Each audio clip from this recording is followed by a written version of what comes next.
My name is Jessica Walker. I'm 37 years old. And this is the story of how my faith in loyalty, hard work, and leadership shattered in a single heartbeat, and how I used that very crack to bring down an empire. Started with an email. A regular afternoon, 3 meetings down, 2 cups of black coffee in, and 1 spreadsheet from being done for the day. I was scrolling through a routine finance audit request when I saw the attachment. It wasn't meant for me. Wrong Jessica, I figured at first, but curiosity got the better of me. And that's when I saw it. An invoice. Paid. In full. For a 2023 Bugatti Chiron Super Sport. Price tag. Over $3 million. The buyer's name. Jonathan Caldwell, our company's CEO. But the line item that punched the air from my lungs wasn't just the name. It was the note under purpose of purchase. Personal gift for CEO's son. Paid via Executive Retention Fund. That was the same fund they'd raided to justify cutting our salaries by 40% just weeks before. Felt like a slap. No worse than that. A betrayal so raw, I could taste the copper bitterness in the back of my throat. We had been told the company was in crisis. That leadership was suffering alongside us. That our temporary sacrifice would keep us all afloat. And like fools we believed it. I'd stood in that freezing February town hall meeting and nodded in solemn understanding, just like everyone else. Some of my co-workers cried quietly. Joe Whitman clenched the arms of his chair until his knuckles turned white. Carla, our front desk receptionist, looked like her knees would buckle. We were family, they had said. And I had believed them. I should have known better.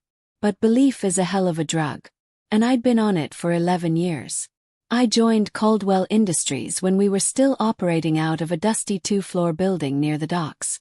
Back then we all rolled up our sleeves. Every win was a team win. When the first merger came, I stayed. Through layoffs, through restructuring, through economic downturns. I stayed. Because I believed in what we were building. And maybe, just maybe, I believed in the man at the top. Jonathan Caldwell was charming. He knew everyone's name. He gave rousing speeches about resilience and shared sacrifice. He brought donuts during late audits and shook hands like he meant it. He was the kind of leader you wanted to believe in. Until the illusion cracked. The signs had been there. Promotions that didn't make sense. His son, fresh out of an Ivy League school with 0 work experience, suddenly promoted to Director of Special Initiatives. Lavish executive retreats whispered about over stale coffee in the break room. But we all smothered the doubt with platitudes. It's not our place to question. Maybe it's strategic. He knows what he's doing. And then February hit, and with it the 40% pay cut. They packed us like sardines into the big conference room. Fluorescent lights buzzed overhead. The HR director's voice shook as she read from a paper that might as well have been pre-approved by PR. In light of unforeseen economic setbacks, leadership has decided on a company-wide salary adjustment, temporary, 40% across the board. Effective immediately. Not even staggered. Not even tiered. Just straight across the jugular. That same day, Caldwell's new BMW, custom rims, white leather seats, fresh dealer tag, rolled into the front parking lot like a slapstick joke with a 6-figure punchline. But still I made excuses. Maybe he ordered it before all this happened. Maybe it's leased. Maybe he regrets it. Maybe I needed to believe there was still a line he wouldn't cross. But Bugattis don't lie. And invoices don't forgive. I sat at my desk that evening, staring at the email, feeling like the ground had shifted beneath my feet. Rage and betrayal tangled in my chest like vines. I closed my eyes and saw Joe's face. His hands shaking when he picked up the phone to tell his ex-wife he couldn't cover half the tuition anymore. I thought of Carla, who now cleaned houses on weekends just to keep her daughter in daycare. I couldn't unsee the truth. But more than that, I couldn't stay quiet anymore. And so began my reckoning. The next morning I returned to the office early. I walked through the lobby like nothing had changed, smiled at security, waved to the janitor. But inside I was someone else. Someone who had seen the truth, and wasn't afraid to use it. I started digging. Not recklessly, quietly, precisely. Because when the cracks are already there, you don't need to blow the building up. You just have to pull the right thread. And I had found it. After I saw the Bugatti invoice, something in me changed. Not with fire and rage, but with ice. The kind of cold clarity that strips away illusion and leaves only truth. I didn't storm out or confront anyone. That would have been emotional. Predictable. Instead, I started listening, really listening. You'd be amazed what people say when they think no one is paying attention. In elevators, over microwaved lunches, across Slack channels with too many emojis and not enough common sense. I pieced it all together like shards of broken glass. Dangerous, sharp, and once whole. Promotions handed out like candy to friends of executives. Contracts mysteriously rerouted to shell companies with suspicious invoice histories. Bonuses approved days before the salary cuts went into effect. And there was the laughter. The kind of laughter you hear when power forgets the people beneath it. One afternoon, I lingered by the break room. Two mid-level managers, men I'd always considered harmless, dull even, were whispering about a company expense report. One of them, chuckling into his coffee, said, CFO joked the Bugatti was a morale booster for the Caldwell household. After the stress of all these layoffs, right? He actually laughed. I didn't. What's more disturbing than betrayal is how casually it's executed by those in power. As if human beings are numbers. As if years of loyalty and sacrifice can be shuffled like cards to make room for someone's luxury garage. That night, I went home and opened the internal finance system. Not through back doors. Just routine access I had as a senior analyst. They'd always assumed no one would look too closely. After all, we were all in this together, right? Well, within an hour, I found a retention bonus logged under a new category. Executive Loyalty Fund. Same week as the salary cut. $4.8 million in discretionary bonuses, quietly distributed across 5 accounts. For I recognized. The fifth was a dummy corporation registered to a P.O. box in the Caymans. The transfer notes read, Consulting, Strategy Continuity. I laughed bitterly. Strategy continuity. They cut Joe's salary. Demoted him, even. And he had 2 kids in college. But sure, let's make sure Mr. Caldwell's son gets a hypercar to drive around the Hamptons in. The next day, I asked Joe if he wanted to grab coffee. I don't know why. Maybe I needed an anchor to remind me I wasn't crazy. Or maybe I knew he needed someone to remind him he wasn't invisible. He looked worn. His eyes hollowed out in a way I hadn't seen since the crash of 2008. They reassigned me, he said, not even trying to hide the bitterness. Data auditing. Like I'm a first-year intern. No explanation. No warning. I asked what he thought triggered it. He just looked at me. I asked a question during the town hall. That's it. I asked if leadership would be taking pay cuts too. I clenched my fists under the table. That was his crime, asking. Not challenging. Not accusing. Just asking. That night, I made a copy of the Bugatti invoice. Not on a company drive. Not on a USB I'd stash in my purse. I sent it to a private secure cloud I set up under a pseudonym. Echo Watchdog under 77. I wasn't sure yet what I'd do with it. But I knew I had to protect the truth before they buried it. The days that followed blurred into one long, suffocating haze of fake smiles, hollow meetings, and posters in the hall that screamed resilience starts with you. Corporate propaganda at its most tone-deaf. Then the anonymous email hit. Screenshots. Internal transfers. Payroll logs. A chain of damning evidence dumped into everyone's inbox at 11:13 p.m. on a Thursday. No sender. Just subject line. Still think we're all in this together.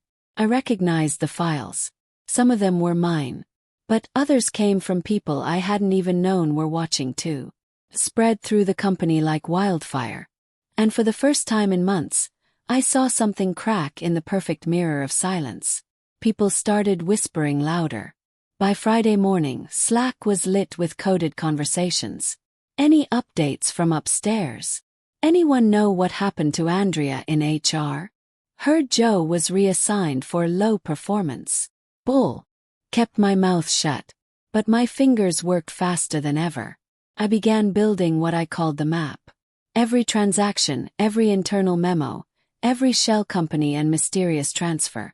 I layered calendar invites, call logs, executive travel expenses, and coded categories used to hide misuse. It wasn't guesswork. It was a blueprint of betrayal. I didn't tell anyone what I was doing. Not even Joe. Because silence, used right, is sharper than any accusation. And because if they even suspected I knew, they'd erase everything, or me.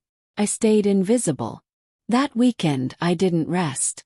I encrypted all the files, stored them in 3 cloud vaults, and scheduled an automatic email to myself every 12 hours to confirm their safety.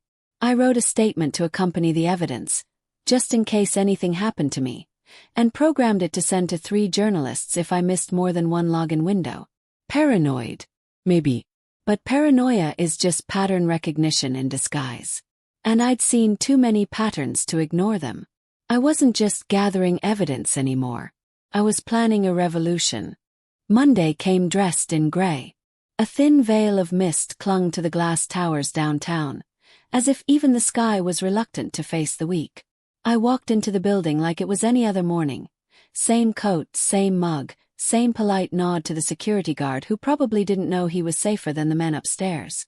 In my purse, beneath a folded scarf and my ID badge, was a slim USB drive.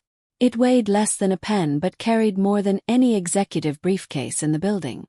Everything I had gathered, every wire transfer, every fake invoice, every memo cloaked in corporate spin, was in that drive. And by the end of the week, it would shatter the illusion Caldwell Industries had so carefully maintained. But I wasn't going to walk into Caldwell's office and throw it on his desk like a movie scene. That's not how power works. That's not how you win. You don't play checkers when the enemy's playing chess. You study the board. You wait for the arrogance to overextend. And then only then do you move. I started with research. Who among the board had integrity? Who hadn't been fully seduced by Caldwell's charisma and champagne dinners? One name came up over and over again. Mr. Langston, the chair of the audit committee, former CFO of a publicly traded Fortune 100 company, known for being ruthless but clean. Rumors said he'd butted heads with Caldwell more than once, especially over the company's sudden shifts in strategic spending.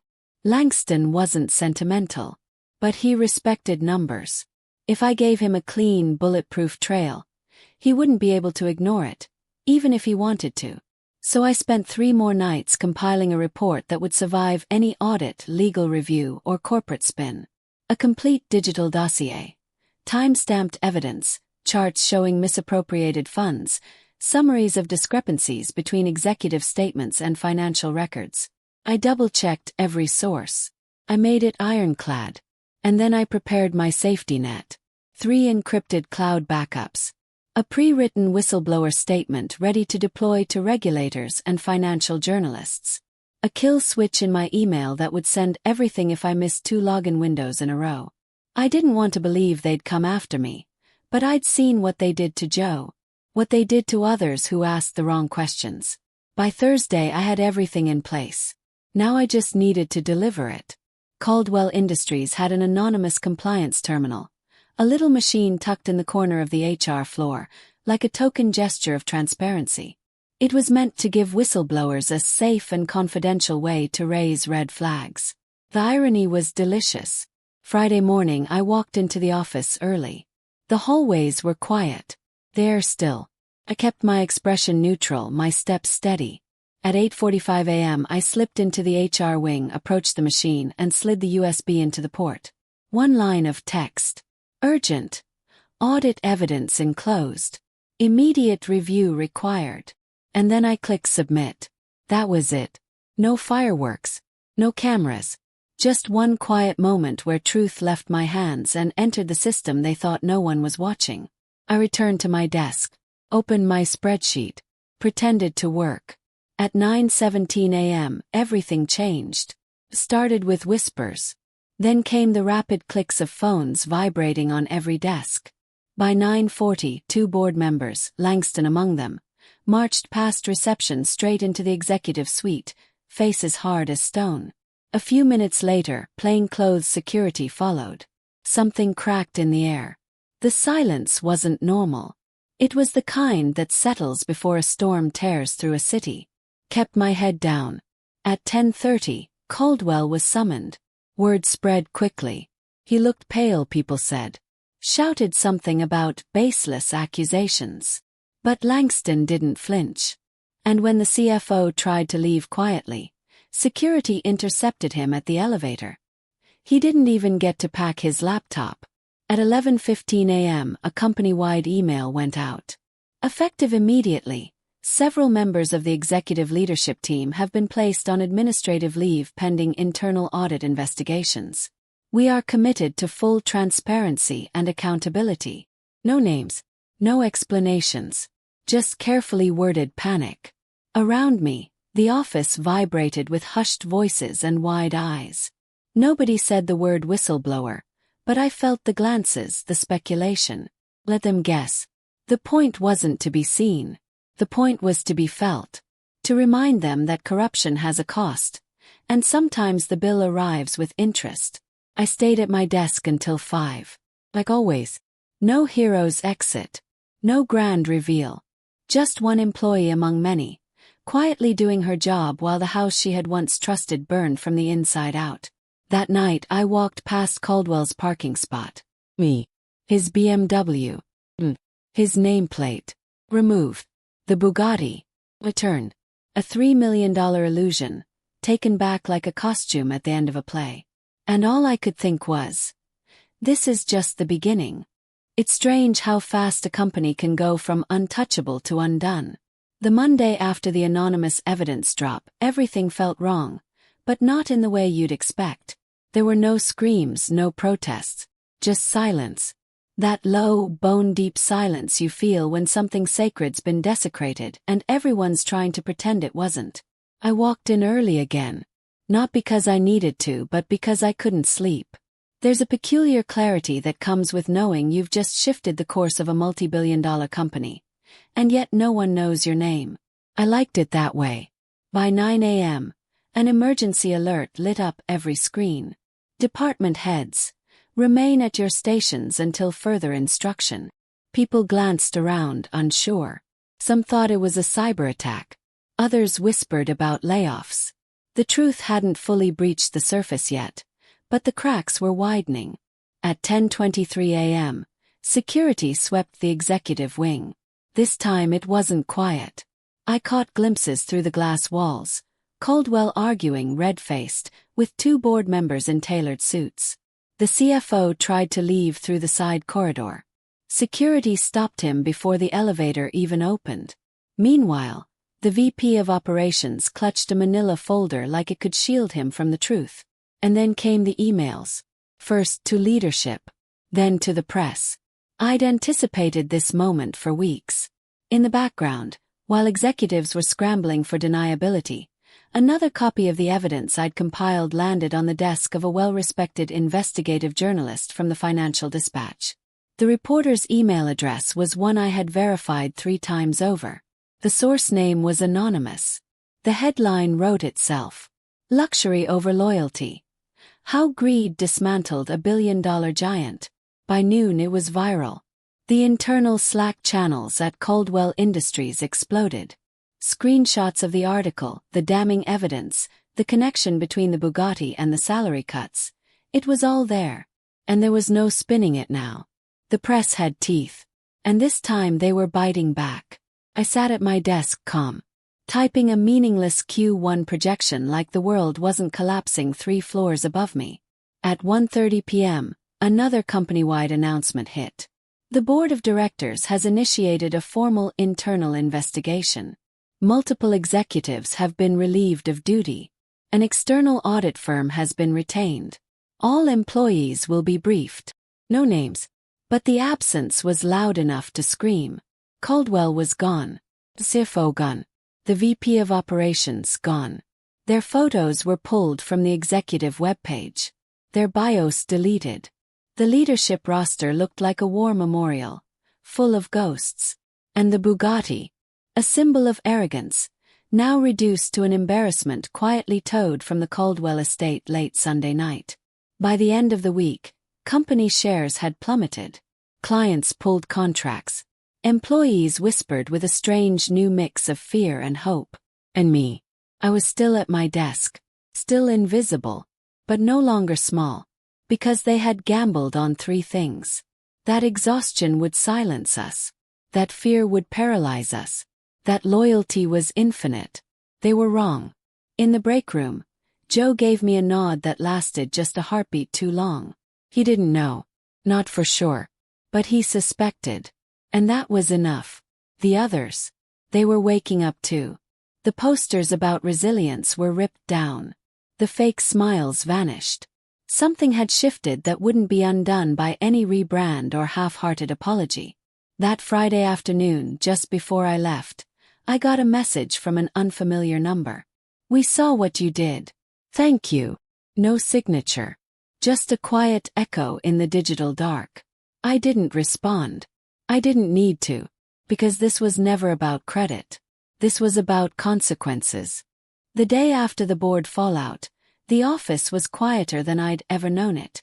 The usual Monday buzz had been replaced with low murmurs and sidelong glances, like we were all walking through a house someone had died in but no one dared to grieve. I logged in at 8:02 a.m. just like always. I filed reports, responded to emails, reviewed budget projections, every move precise, unremarkable, invisible. But beneath the surface, everything had changed. No one said it out loud, but we all felt it. The spell had broken. The myth that executives were untouchable. That our sacrifices were noble. That we were family. All of it. Smoke, mirrors, slogans pasted over rot. There was a new notice on the bulletin board outside HR. Effective immediately, the company will implement third-party compliance auditing, full financial transparency protocols, and leadership restructuring to reflect our renewed commitment to ethical operations. Sounded nice. But it was too late. The damage was already done. And strangely, I didn't feel triumphant. Felt empty. Like I'd spent so long surviving under pressure that I didn't know how to breathe in normal air anymore. That night, I sat on my couch with the lights off, scrolling through LinkedIn. A recruiter had messaged me.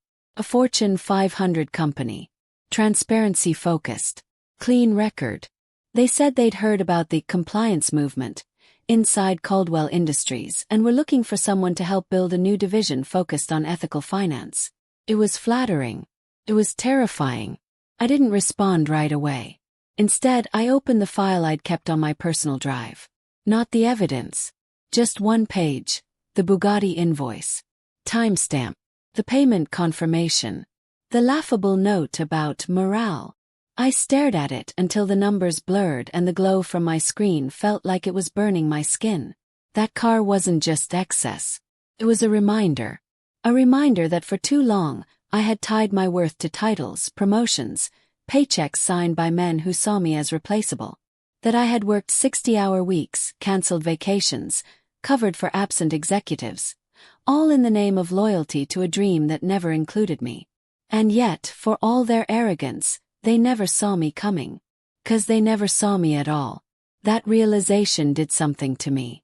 It snapped a final string that had tethered me to their approval, their validation, their money. So I replied to the recruiter. 3 days later, I was in a video interview. One of the panelists asked what had motivated me to leave a legacy company like Caldwell. I looked him in the eye, through the lens but still, and said, "I stopped mistaking my survival for success." He nodded slowly. "We need people like you," he said. By the end of the week, I had an offer. Better pay. Full remote flexibility. A culture built around transparency. Not just as a buzzword but as a principle. Accepted. No farewell party. No send-off emails. Just a quiet resignation filed at 6:43 p.m. on a Thursday. My final day at Caldwell Industries was as unceremonious as the 11 years that had preceded it. I packed my things slowly, fitting my past into a box the same way they once threatened to fit my future. I left behind my access card, my company mug, Even my old laptop stickers that once said things like teamwork makes the dream work. Before I walked out, I slipped something into my purse. A single printed copy of the Bugatti invoice. Not for spite, for remembrance. Because sometimes we need a physical reminder of the lies we almost swallowed, the cages we nearly accepted, the masks we once mistook for faces. And as I stepped through the glass doors for the last time, I didn't feel rage or sorrow. Felt free. I never thought freedom would feel so strange. When I started my new job, the first thing I noticed wasn't the bigger paycheck or the ergonomic chair. It was the silence. Not the tense, hold-your-breath kind that haunted Caldwell Industries, but the kind of silence that made room for thought, for dignity, for peace. There were no surveillance whispers, no paranoid Slack threads, no nervous glances during meetings when someone asked a hard question. Here people answered, not deflected, not dismissed. I sat through my first ethics and transparency review and actually felt seen, heard. The policies weren't for show. They were enforceable. The financial systems were structured so that no one person could hide a Bugatti in a budget line labeled miscellaneous. It was a different world. But it wasn't without scars. For weeks, I kept expecting someone to pull me aside, to ask if I'd been the whistleblower, to accuse me of betrayal, of arrogance, of insubordination. But no one ever did. Because in this place, integrity wasn't a threat. It was the standard. Still, some nights I would wake up sweating, clutching at the old fear like it had followed me home. My body had learned how to live in fight or flight. It didn't know yet that the war was over. And then came the article. It wasn't the first about Caldwell's downfall, but it was the first one that told the whole story. Anonymous insider exposes decade-long financial misconduct. It didn't name me, but it quoted directly from the report I had built. Line by line, chart by chart. The journalist had done their homework. My homework. The article went viral again. But this time it wasn't just finance circles whispering.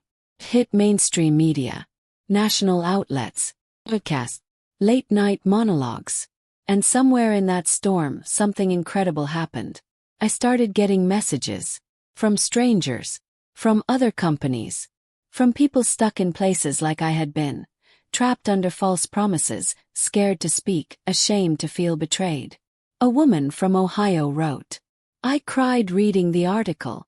Not because of what happened, but because I realized how long I've been making excuses for the abuse I've endured at work. You gave me permission to stop. A man from Texas sent this. We always talk about whistleblowers like they're angry or reckless. But your silence, your precision, that was strength. Thank you. I saved every message. Not because I needed the praise, but because I needed the reminder. That truth doesn't just destroy, it builds, liberates, and sometimes it saves people you'll never meet. At my new company, I was invited to help lead an initiative for ethical restructuring in finance departments, helping corporations design safeguards that protect against the kind of exploitation I had witnessed. It wasn't glamorous. It wasn't flashy. But it was real. And more than that, it was right. I never said publicly that I was the one behind the fall of Caldwell Industries. I didn't need to. The evidence spoke louder than any confession ever could. But sometimes I wonder if Caldwell ever figured it out.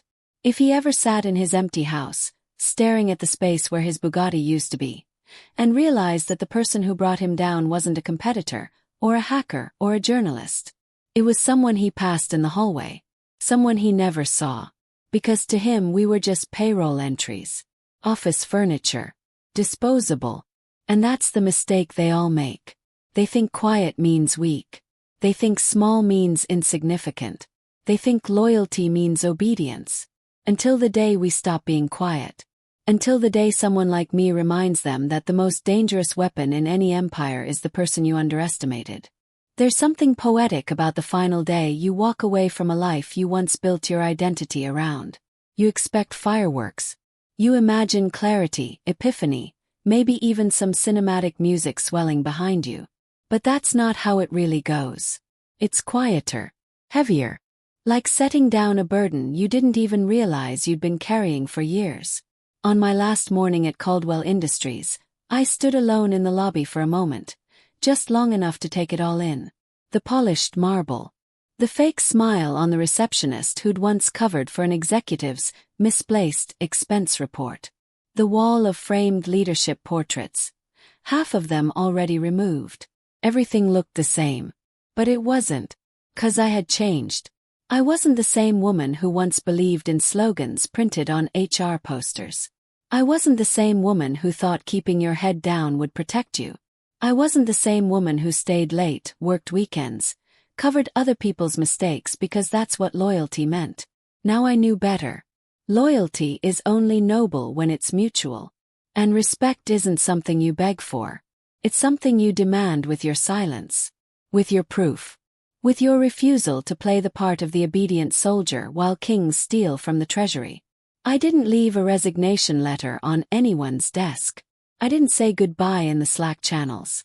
I simply packed my things, slipped the Bugatti invoice into my bag, folded, creased but still legible, and walked away. Not because I was running, but because I had finally remembered that I never needed their permission to choose myself. 3 weeks later, the financial world was still reeling. The SEC had launched an investigation. Several board members resigned, for personal reasons. The company rebranded. New logo, new leadership, new buzzwords. But no amount of rebranding could cover the bloodstains left by betrayal. And the Bugatti. Last I heard, it was quietly returned to the dealership, traded in under a holding company's name. A shiny, hollow trophy of indulgence they no longer had the power to justify. It wasn't just a car. It was a mirror. And it reflected everything wrong with a system that rewards cruelty, punishes transparency, and treats silence like consent. But not this time. This time silence was the weapon. And I used it with precision. Now, when I speak at conferences or train ethics teams, I don't start with graphs or case studies. I start with a question. What would you do if the salary they cut from you ended up paying for a Bugatti you'd never see? That's all it takes. The room changes. Sharpen. Hearts beat faster. Because we've all felt it. That moment when you realize you were never part of the plan. But we don't have to stay there. You're not powerless just because you're quiet. You're not weak just because you're kind. And you're not invisible just because they don't look at you. You are dangerous the moment you decide that your story matters. That your silence isn't obedience. That your truth, when wielded with clarity, can level kingdoms. So if you're sitting at your desk today, wondering if anyone sees you, see you. If you're questioning whether your exhaustion is worth it, it's not. And if you're waiting for someone to give you permission to rise, consider this your signal. Because some things can't be bought. And integrity tops that list. This was the story of Jessica Walker, an ordinary employee who became the invisible force that brought down a corporate empire. Not with rage. Not with revenge. But with conviction. If you've ever been overlooked, underpaid, silenced, or betrayed, remember this. You are not alone. And you are not powerless. If this story spoke to you, share your experience in the comments. Let's build a community where silence becomes strength, not surrender. Where truth isn't feared, it's honored. Subscribe to Revenge Echoes, where stories speak louder than revenge. Because sometimes, the quietest voice is the one that changes everything.